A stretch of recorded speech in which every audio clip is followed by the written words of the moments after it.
लाया तो डेफिनेटली बहुत टफ था, बट आज भी कई जो किन्नर हैं, जो पेरेंट्स हैं वो उनको जो अपनाते नहीं हैं। और देखिए, जन्म गुजरात में हुआ, पली बड़ी मुंबई में, और शास्त्रों का अध्ययन करने का मौका तब मुझे मिला जब बचपन में मेरे माता पिता का देहांत हो चुका था।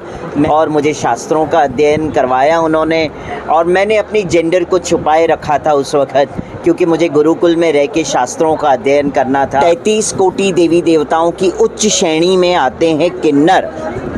अर्धनारीश्वर शिव का रूप माना जाता है किन्नर। आज वापी की धरती पर उपस्थित हैं महामंडलेश्वर जगत गुरु श्री हिमांगी सखी जी, और जो किन्नर अखाड़ा है, वैष्णव किन्नर अखाड़ा है, उसकी प्रमुख हैं। तो आज हम बात करेंगे कि वापी में उनका आना हुआ, और प्रथम बार शायद आपका वापी में आना हुआ है। सबसे पहले तो यहाँ के लोगों के लिए क्या कहना चाहिए?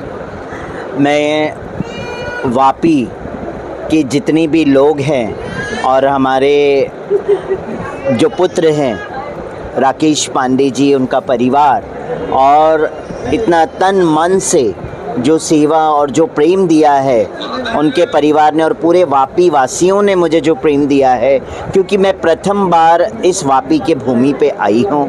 ये गुजरात जो है मेरी जन्मभूमि है, मेरी कर्म भूमि है, मेरी मातृभूमि है, पितृभूमि है, जो ये गुजरात है। और इसी गुजरात की वापी की भूमि पे प्रथम बार मुझे बुलाया गया है और मैं यहाँ आई हूँ। इसके लिए, इतना प्रेम देने के लिए मुझे वापी वासियों के मैं बहुत बहुत आभारी हूँ, गदगद हूँ। और मैं यही कहूँगी कि हमारे भानुशाली जी, राकेश पांडे जी और उनका पूरा परिवार को मैं बहुत बहुत साधुवाद देती हूँ। जैसे 33 कोटि देवी देवताओं की उच्च श्रेणी में आते हैं किन्नर। अर्धनारीश्वर शिव का रूप माना जाता है किन्नर। बहुचरा माँ का स्वरूप माना जाता है किन्नर। तो किन्नर का जीवन जो है देवतुल्य जीवन है, और हम जितने भी किन्नर हैं, हमारा जो जीवन है समाज के लिए समर्पित, और किन्नर जीती भी समाज के लिए है, मरेगी भी समाज के उदाहरण के लिए, समाज को आगे लाने के लिए। मेरा कर्तव्य है कि मैं मेरे समाज के लिए आगे जाके गुरुकुल का निर्माण करो, हॉस्पिटल का निर्माण करो, जिससे मेरे समाज को आगे जाके लाभ मिले। और मैं पार्शलिटी कभी नहीं करती हूँ। मैं ऐसे नहीं कि मेरा ही किन्नर समाज, जो नर और नारी है वो भी हम सब एक है। हम माता के गर्भ से जन्म लेते हैं, इसीलिए हम कभी भी पार्शलिटी नहीं कर सकते हैं। हाँ, मगर ये है कि हमारे समाज को, आज किन्नर समाज को आप सबकी ज़रूरत है। आप सब ने प्रेम दिया है हमारे किन्नर समाज को। आज संत समाज ने भी किन्नर समाज को गले लगाया है, अपनाया है। इसीलिए आज देखते हैं हमारे कई किन्नर जो है महामंडलेश्वर के पद पे बैठे, महंत के पद पे बैठे, श्री महंत के पद पे बैठे हैं। हमारा किन्नर आचार्य महामंडलेश्वर के पद पे बैठा है। और आज स्वयं आपके सामने मैं किन्नर जगत गुरु के पद पे बैठी हूँ, महामंडलेश्वर स्वामी हिमांगी सखी।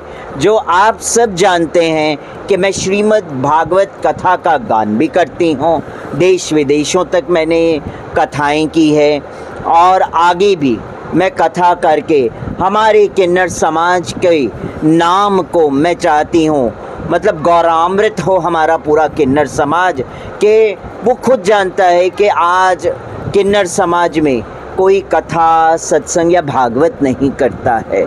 मगर इसकी प्रथा मैंने शुरुआत की, और हर स्टेट, चाहे ब्रजभूमि वृंदावन में भी हमने गुजराती में श्रीमद् भागवत किया है, पंजाबी में किया है। मैं गुजराती, पंजाबी, मराठी, इन लैंग्वेजेस में, इंग्लिश में श्रीमद् भागवत और भगवद गीता का प्रचार प्रसार भी करती रही हूँ।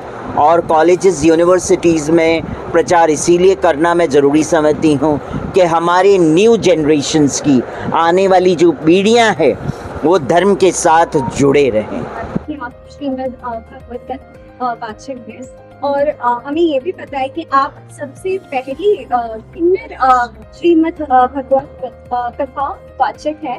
तो मैं आपसे ये जानना चाहूँगी कि ये जो आपने चेंज लाया, तो डेफिनेटली बहुत टफ था, बट आज भी कई जो किन्नर हैं, जो पेरेंट्स हैं, वो उनको जो अपनाते नहीं हैं, और मूवमेंट्स जो है वो उनके लिए करनी चाहिए। ग्राउंड लेवल पे हम कैसे कुछ चेंज ला सकते ये हैं? तो आप लोग भी चेंज ग्राउंड लेवल में ला सकते हैं।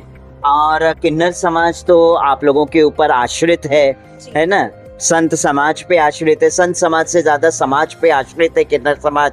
किन्नर समाज का भरण पोषण आप लोग ही करते हैं और जीवन में उनका सपोर्ट आप लोग करते हैं। और गुजरात में सबसे ज़्यादा मान्यता है किन्नर समाज की, और किन्नरों को मान सम्मान देते आए।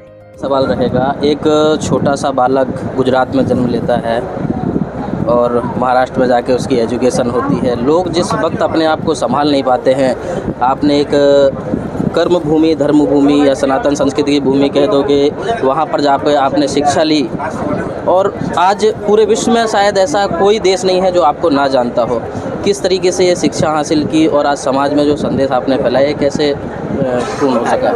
देखिए, जन्म गुजरात में हुआ, पली बड़ी मुंबई में, और शास्त्रों का अध्ययन करने का मौका तब मुझे मिला जब बचपन में मेरे माता पिता का देहांत हो चुका था।